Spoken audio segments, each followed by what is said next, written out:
Dark Knight. So again, another kind of very iconic series. But a few years has elapsed between Daredevil and that. So I assume the approach was slightly different from when you worked with him on Daredevil. Can you talk us through that a little bit, please? I was extremely happy that Dick Giordano was the one that asked me if I was interested in inking Frank on a Batman project. And I just remember Dick being in the hallway at DC and coming up to me, and those of you who had never met Dick, he was an amazingly affable, friendly, supportive, charming, upbeat, optimistic individual, and certainly, my list of the happiest or most liked people in comics there are 3 people on that list. Dick is one of them. Archie Goodwin is another one, and John Romita Sr. is the 3rd one. But Dick just kind of shimmied up to me in the hallway and said, Frank's doing a Batman project. Do you want to ink it? And I just said yes immediately. And our working relationship was different than it was on Daredevil. He had moved to California at that point, and so I would be getting pages from him without a lot of contact or without a lot of discussion. I tried different things on the first one. The first 20 pages were done in brush. Yes. And then we took a break. I think I was doing something and he was doing something also. And we took a break for like 6 months, and then we came back to it, and I changed my approach. I think I was on page 21. I went more toward nib. Yeah, and I think that's basically, the approach that we took. We spoke on the phone occasionally, not a lot. So it was a very, I would say it was less collaborative than Daredevil was. And also Daredevil, I felt that the last year that we were working on Daredevil, when I was coloring the issue, penciling, inking, and coloring the books, I thought that was our peak. That was the best, most cohesive work. There were only 2 people producing that. It was a lot more collaborative, basically, because you were working so closely together. That's right, right. And the only other person working on the book was the letterer. Yes. And with Dark Knight, Lynn Varley was coloring it, and there was some distance, physical distance between Frank and I. So it was a little less collaborative. And if people ask me, which project I prefer or which one I have the most sentimental attachment to, it's Daredevil. Yeah. But I'm going to ask you one more question. I've got a couple others, and then we'll move it over to the audience. Sure. You obviously couldn't have imagined at the time when you were working on this the impact this book would have. I remember I think I was 13 when I bought Dark Knight, the first volume. I went into a comic shop and I was absolutely blown away. It was the same year, Watchmen as well. It was an incredible time, having read, regular monthly comics and having this, square-bound book. And it was just, I was absolutely blown away. But you can't have known at the time when you're working on this, the impact this book would have had. No, there was no way of. I certainly never expected it to last as long as it has. And I think, I feel compelled to say that first of all, Frank deserves an enormous amount of credit, of course, yes. and applause, and deference, really, to what he created in Dark Knight. It was really amazing. And I think that Dick Giordano had a major footprint on the project. I think DC, I know that Dick was disappointed in the sales of Batman, and he wanted to do something different. He wanted to branch out and shake up the character a little bit. And if I'm not mistaken, he was the one that came up with the square-bound idea. Yes. you know, there was a lot of desire to be innovative. And I learned, you know, not that long ago that Dark Knight was, which kind of blows me away, but Dark Knight was the first book that ever went to a second printing. In what, DC's history? I think in comics comic book history. history. Seriously? Yeah. Wow. It was the first book that went to a second printing, and you know, and continued on from there. Yeah, it was. You know, it's that period of time, the '80s and even the '70s, and a lot of the '90s is a period of time that will not be repeated.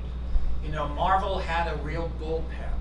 There was a real sense of fun and family, yes, and improvisation and looseness, and that, you know, 9/11 of course changed that. Yes. Corporate America changed that.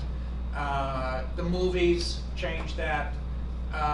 So it was a very interesting period of time to be in the business, so to speak. Yes. I really liked it a lot. Yeah, it was really fun. Interesting. So I'm going to ask one more question, and I'm going to bring it back to kind of to what we do. And I was going to ask what makes good comics journalism. So David first, and then Klaus. So this is our wall of covers from the last 30 years. So our very first issue from 1992, which has a part of which doesn't work. So all the way through from a staple fanzine, all the way through to a colour. We did our Tripwire, that was our pastiche of an old Victorian circus poster, all the way through to now, so just to show the development. But I just wonder, so what makes good comics journalism? So David, who's first? Well, you know, when I stumbled upon what would be considered comics journalism, you know, it was pre-internet, so that's kind of where you would get, you know, it was We first met at Pittsburgh, I think, in like the late 90s, a long time ago. But even before that, there was like the Comics Buyer's Guide. Yes. And Amazing Heroes, you read Amazing Heroes, it's a great magazine. And my favorite part about it were like the Daredevil Chronicles, were the long form interviews. You know, peeking like behind the curtain of the industry. Yeah, exactly. Creators talking about their creative choices and, you know, problem solving about a project. That's what, you know, was fascinating to me. But it was fascinating to also get like a cross section of what a variety of people think about the industry and the width and breadth of the industry, and yes, you know, learning that there's, you know, retailers and distributors and, you know, all of the moving parts of it, you know, which was helpful as well. And so it was print, and so I guess you should enjoy kind of picking up magazines, as you say, to kind of get a glimpse behind these people. So you look for particular creators who you admire to read. I mean, comics journalists do these great, huge, long interviews with, you know, with creators and things. So I guess it was. So how's it changed? How's comics journalism changed? We obviously have the internet. Well, now it's for just, good or for bad. I think it's now it's more. Yeah, it's more sound. I mean, there's a lot of sound bites and stuff like you generally just kind of get from social media and stuff. So, you know, I guess that's up to you to keep everything. What are things like, so print versus digital? Do you have a preference? If you're I mean, you know, my nostalgia, you know, my nostalgia for it is those, because that was the formative time for me. Yes. And now I'm just making stuff. I'm not really even like, you know, reading as many interviews or actually what I do like is yes, I'm creating stuff, but what I do like are listening to audio interviews. Like podcasts. Yes, yeah, that's enjoyable. I guess you can put on when you work. I can be productive while I listen to. You know, there was one I listened to you do, I think, with an interviewer from Brazil, maybe. Okay. Not too long ago, maybe a year ago or something. And that, you know, that's really fun to be getting your work done. Yeah. You know, so you're not like these days. You know, if you want to be full on reading something, like you have to not be being productive while you're reading it. Yeah, you have to give your full attention. And you think you're wasting your time. Yeah, right? well, but no, you know, it's nice to be listening to another creator talk about creative choices while you're making creative choices. And do you find that? And it's motivating in a way. So it does. But connecting, you feel like you're connected to humanity, you know, with this person. You're absolutely right. So I guess it's quite satisfying to listen to someone else speak and kind of listen to how they work. I do that a lot. That process. I love And listening to interviews, like calm interviews, like while I'm working on something. Cool. So Klaus, so your opinion of kind of comics journalism, you know, what is it for you? What should it do? What should comics journalism do for you? I have a, I think the best comics journalism is almost always involves people who have actually done it. I mean, people in the industry, people actually worked in the industry. Yeah, and I think that you know, and to go back to that interview that Peter did with Frank and myself. Yes. Frank and I were doing it, you know, were actually creating at that moment, and dealing with issues that we still talk about to this day, storytelling and how many ways can you show a person leaving a room? You know, I mean, Frank and I spent like 2 hours just talking about that. But I find that comics journalism, in general, if there's a civilian attached to it or doing an interview, you know, I went to see Grant Morrison at Barnes & Noble about 2 weeks ago, and I hope the interviewer is not in the audience, but it was terrible. Really? It was uninformative and unknowledgeable, and I find that to be a consistent characteristic of a civilian interviewing a, for lack of a better word, professional. Is it because they don't understand the process in the industry? There's no way that they could. Yes. And it's not a slight against that, but you know, 30 years of toiling in the field, 50 years of toiling in the field, you have a very, very different perspective on the field than someone who is reading it and enjoying it or is critical of it. And I miss that particular insight in terms of comics journalism. And I think that applies not just to comics. It applies to, you know, movies, film, and anything else. And I don't mean to sound like a poop head, but I just think that it's very difficult for a civilian. And you know, if I may say, you know, having taught at an art school for about 30 years or 30 plus years, when the kids come into class, they are civilians.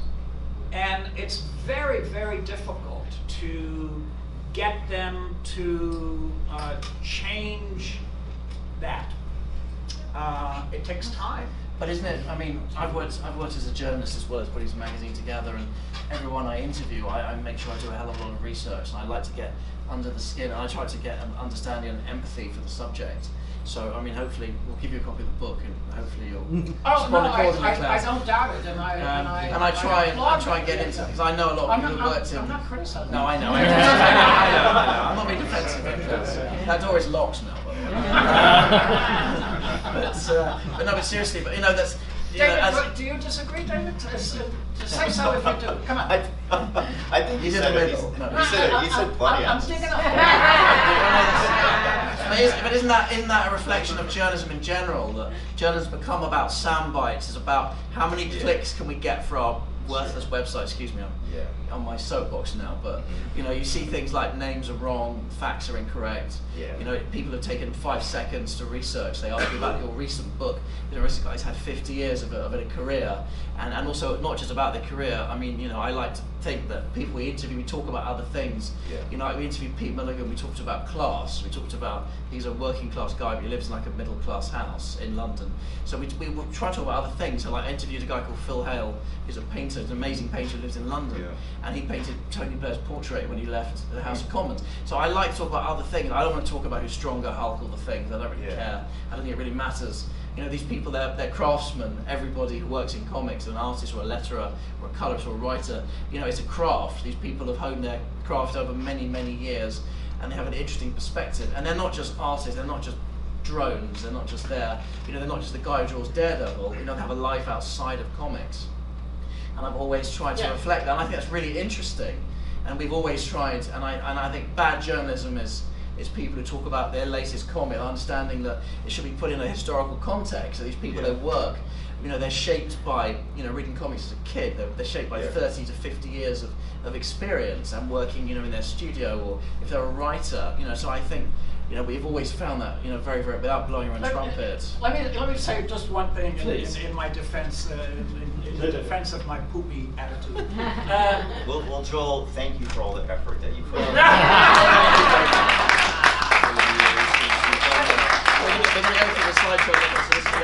Yes, of course, absolutely, Joel. You're completely correct. And so there's a few quotes from some people. I might as well put out. Some guy called Guillermo del Toro. A few people might have heard of him. Joel, be quiet. I'm sorry. Let me say this. There were times I have this. I say it because I know that when I was 25 and 30 and 35, I knew nothing. Yes. And I knew it at the time. I knew it. I knew that when I ran into Jack Kirby in the hallways of Marvel, or when I ran into Will Eisner at a party, I had nothing to say to them. Nothing. Because I was stupid. And I knew I was stupid. What could I possibly say to Jack Kirby? What could I possibly say to Will Eisner? Besides, I love your work. So there is a certain... So it's about as you gain experience, you get knowledge. Well, I was going to say, as I get older, and one of the benefits of getting older is that you have a certain amount of knowledge. If you're lucky, you have a certain amount of knowledge that you accumulate, and hence that's why a lot of older people have a poopy attitude. Cool. Okay, I'm going to open it up to the audience now. After that, So, question from.